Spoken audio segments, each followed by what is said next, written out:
Ladies and gentlemen, let's give a big round of applause.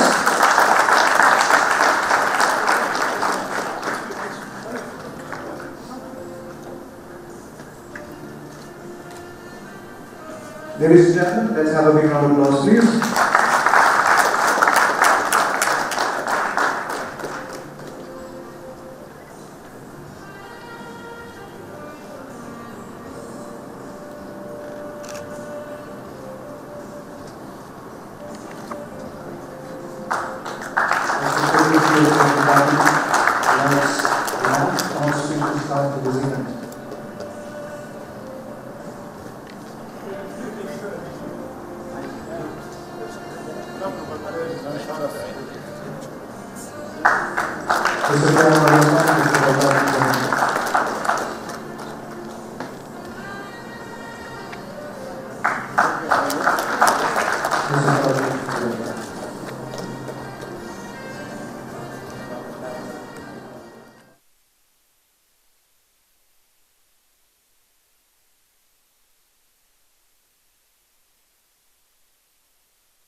Government of India been so forthcoming to encouraging innovation in all sectors.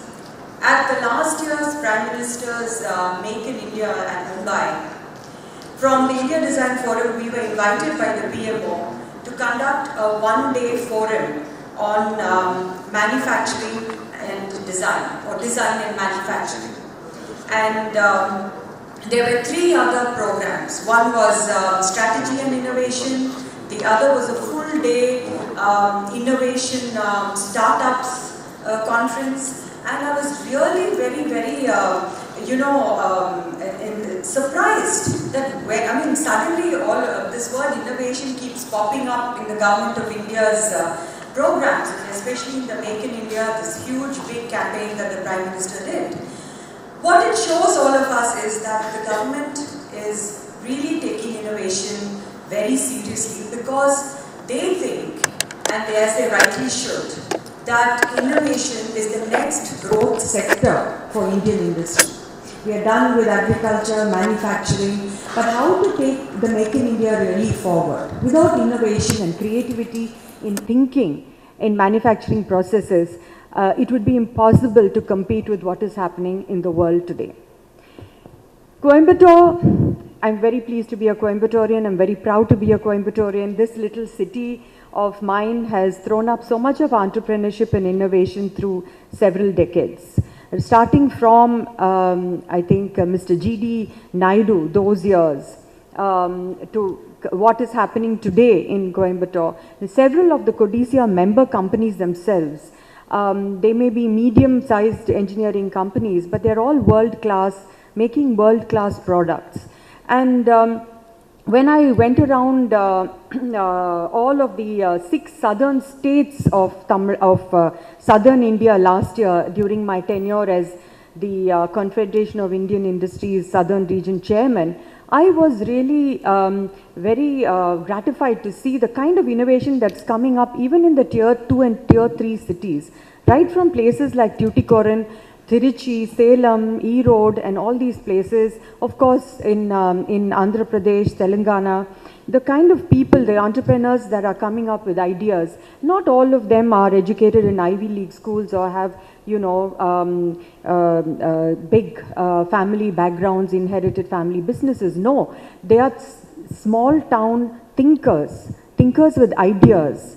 And the environment today and the infrastructure that the Indian economy provides, with all the FDI that's coming in and the opening up of all these sectors for FDI, I think the time is really a fantastic time to invest in India and for us to produce in India and to become totally global Indian brands. Post-independent India, focused on nation building. We had the focus in education to build engineers, to build scientists, to build doctors. We needed that at that time for India. 70 years plus post-independence, India is on the verge of another era of development. Today, we are the fastest growing nation in the world, and we should never forget that. By the year 2020, we will be the youngest population on the planet. And therefore, what are we going to be doing now to absorb this youthful energy that our country has?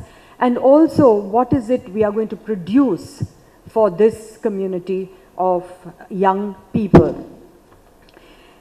We've talked about innovation. I was very happy to come to have listened to Mr. Krishnamurthy's talk on how they're innovating. And I have a few points. It's very easy to say innovate, and lots of people look at me and say, okay, so this is a good word. What really is innovation and what is invention? Very different things. To invent something is to invent something totally new. To innovate is to have something that you have and really make something different, or something new, or something totally different from what you have, but taking off from what you have. And I think true business leaders have to constantly think of themselves as creators. And innovation is something that happens when you have a team who has a pulse on the marketplace and what it is telling them they must do or they must deliver. Many companies and people will lay claim to knowing about the innovations that are taking place in markets throughout the world, but few will actually take the required actions, make the right investments in people and resources to bring innovative ideas to full bloom. And people are also very scared. You know, people are scared of failure. People are afraid that the investments put in may not reap the results. People are afraid of the marketplace. But we have to think of ourselves as corporate leaders who are really passionate explorers in pursuit of endless possibilities. And we have to have the courage. I mean, look at Elon Musk. When he, the founder of SpaceX and Tesla Motors, when his earlier ventures really ran out of cash, he invested whatever little he had, and he went to new investors and clients and presented them his investment plans and tried to convince them to invest and invest long term. So the best leaders know that innovation must come from multiple sources, both internally and externally. When people and their different points of view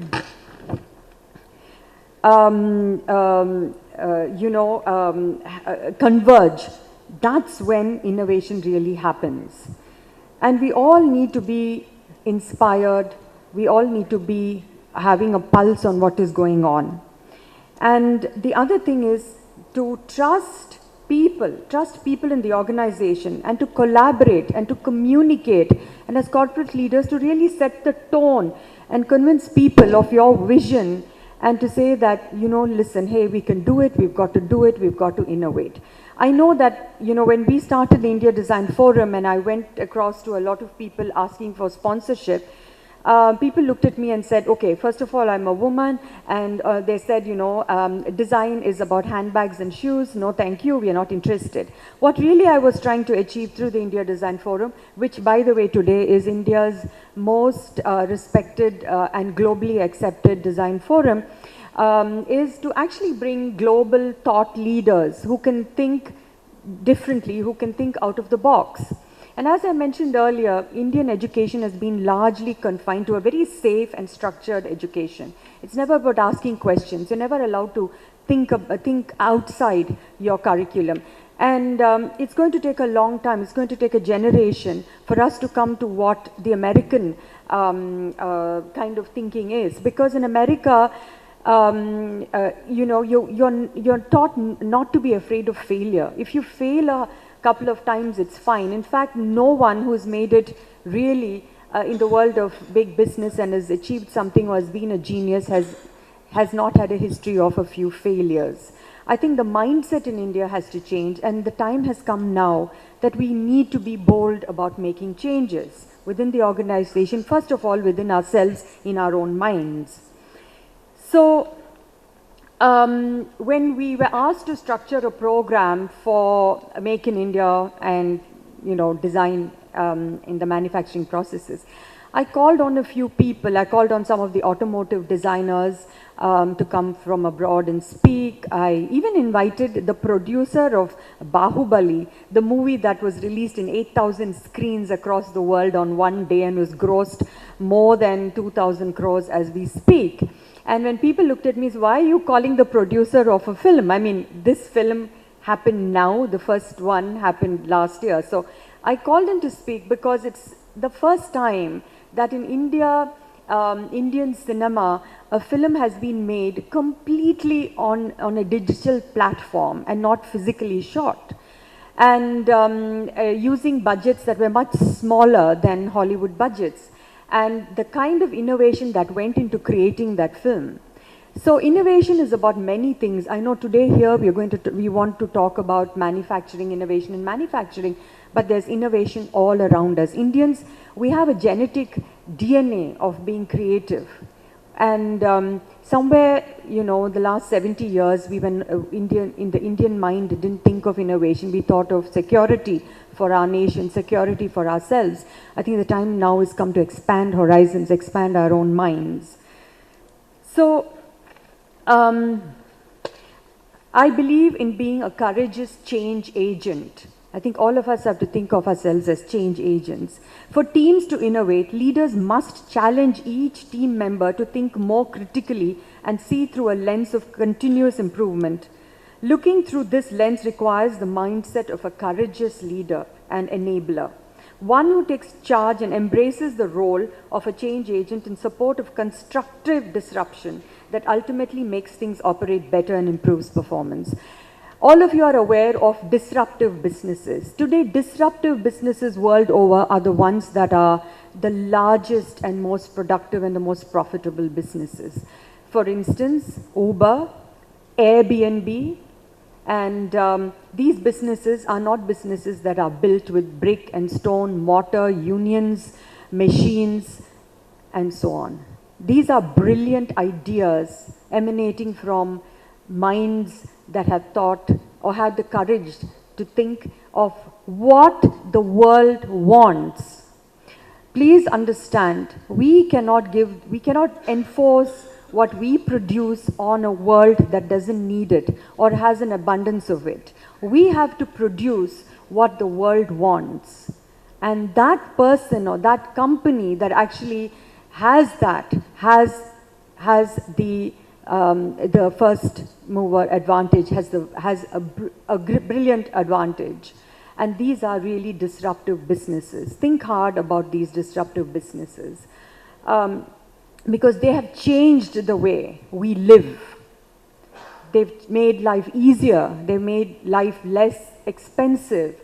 They are for the mass. They're not exclusive. They are they're inclusive.